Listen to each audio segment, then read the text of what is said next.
Nyaro sab kita karon aron ako na sab kamong dalitan sa akong mga balak sa kamatuoran, mga igsuon. Ang kawayan or mga tula sa ating kalikasan ni Oldarica Balat Barbas. Maestro, nanggaling ako sa isang puno at nagsimula. Mula nang ako'y itinanim niyo dito sa lupa. At sa paglipas ng mga taon, sa akin kayo ay natuwa. Dahil ang mga maliliit kong puno noon, ngayon ay napakahaba. Ang nag-iisa kong puno noon, ay napakarami na namin ngayon. At ang mga malabong kong mga dahon, may maraming nakatira na mga pugad sa ibon.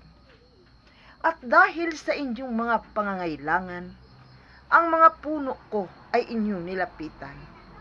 Dahil sa paghuli ng mga ibon, kayo ay nahihirapan. Pinutol ng aking mga puno at kayo ay nasisiyahan. At umiiyak ang mga maliliit kong mga ibon na ginawa ng isang laruan.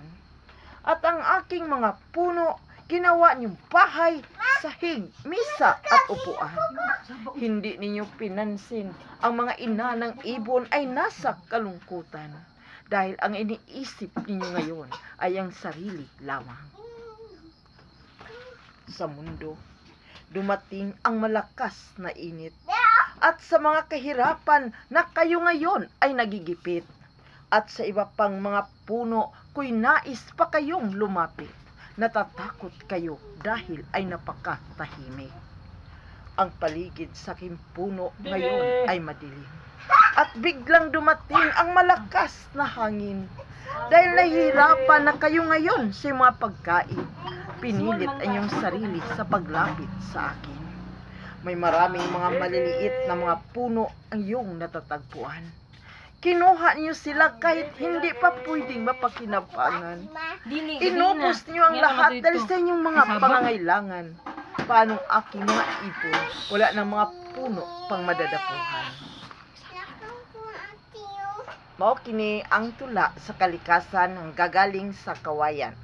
So mga igsuon, mga amiga, mga amigo, dinhi na lang ko kutob, daghang salamat. Kinsa kaninyo karon ang nakauyon sa akong mga tula.